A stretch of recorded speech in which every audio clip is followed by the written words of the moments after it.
ಈ ಮಧ್ಯೆ ಅವನು ಮೊದಲೇ ಒಂದು ಸ್ಕಲ್ಲನ್ನು ತೆಗೆದುಕೊಂಡು ಬಂದು ಕೊಟ್ಟಿರ್ತಾನೆ. ಅದನ್ನು ಕೂಡ ಈಗಾಗಲೇ FSLಗೆ ಕಳಿಸಿದ್ದಾರೆ. ಅದರಲ್ಲಿ ಕೆಲವು ರಿಸಲ್ಟ್ಸ್ಗಳನ್ನು ಇನ್ನೂ ಕೂಡ ಅವರು ಕೊಡಬೇಕಾಗಿತ್ತು, ಇಷ್ಟು ಇನ್ನೂವರೆಗೂ ಕೊಟ್ಟಿಲ್ಲ. FSLಗೆ ಅವ್ರದ್ದೇ ಆದಂಥ ಸಮಯಗಳು, ಅನಾಲಿಸಿಸ್ಗಳು ಇರ್ತದೆ, ಅದರಿಂದ ಅವರು ಕೊಡಬೇಕಾಗ್ತದೆ. ಅದು ಕೊಟ್ಟ ನಂತರ ಫರ್ದರ್ ಇನ್ವೆಸ್ಟಿಗೇಷನ್ ಪ್ರಾರಂಭ ಆಗುತ್ತೆ. ಈ ಮಧ್ಯೆ ಅವನು ದಿನನಿತ್ಯ ಬರೋದು, ದಿನನಿತ್ಯ ಸಂಜೆ ಅವನು ವಾಪಸ್ ಹೋಗೋದು, ಯಾರ್ದೋ ಕಸ್ಟಡಿಗೆ ಹೋಗ್ತಾನೆ, ಅವರೇನೋ ಹೇಳ್ಕೊಡ್ತಾರೆ, ಅದನ್ನು ಬಂದು ಹೇಳ್ತಾನೆ, ಪೊಲೀಸ್ನವ್ರು ಯಾಕೆ ಅವನನ್ನು ಅರೆಸ್ಟ್ ಮಾಡಲಿಲ್ಲ, ಈ ರೀತಿ ಪ್ರಶ್ನೆಗಳು ಮಾನ್ಯ ಸುನೀಲ್ ಕುಮಾರ್ ಅವರು ಮತ್ತು ವಿರೋಧ ಪಕ್ಷದ ನಾಯಕರು ಕೇಳಿದರು.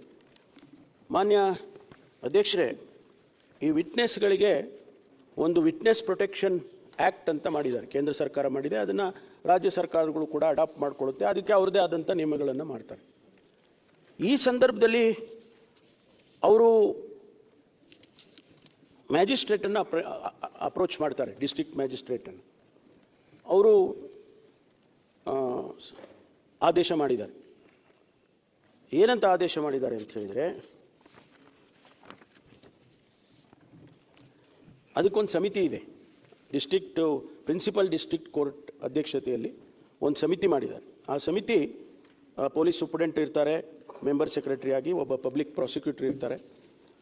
ಅವರು ಆದೇಶ ಮಾಡ್ತಾರೆ, the committee of detailed deliberations it is decided that to give protection to the first informant and his family members pertaining to crime number 39/2025 of Dharmasthala Police Station, Dakshina Kannada, Mangaluru, which are as follows: ensuring that witness and accused do not come face to face during investigation.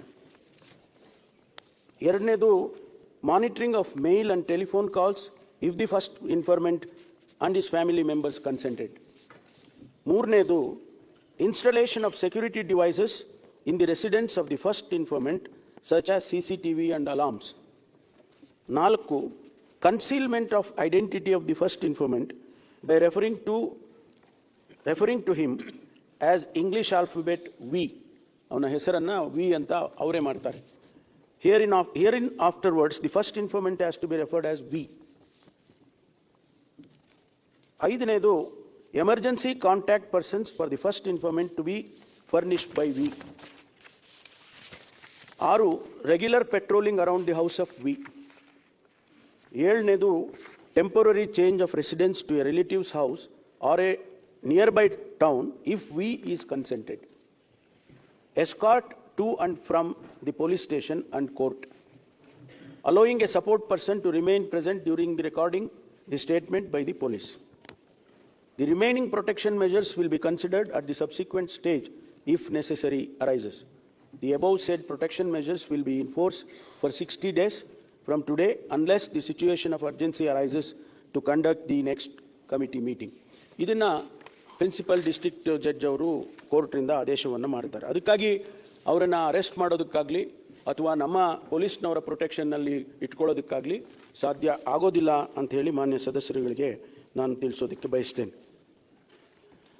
ಮಾನ್ಯ ಅಧ್ಯಕ್ಷರೇ, ಈಗ ತನಿಖೆ ಬಹಳ ಗಂಭೀರವಾಗಿ ನಡೀತಾ ಇದೆ. ಈಗೇನು ಅವರು ವಿಟ್ನೆಸ್ ಪ್ರೊಟೆಕ್ಷನ್ ಆ್ಯಕ್ಟ್ನಲ್ಲಿ ಹೇಳಿದರು ಅದೆಲ್ಲವನ್ನು ಕೂಡ SITನವರು ಅವರಿಗೆ ಮಾಡಿದ್ದಾರೆ.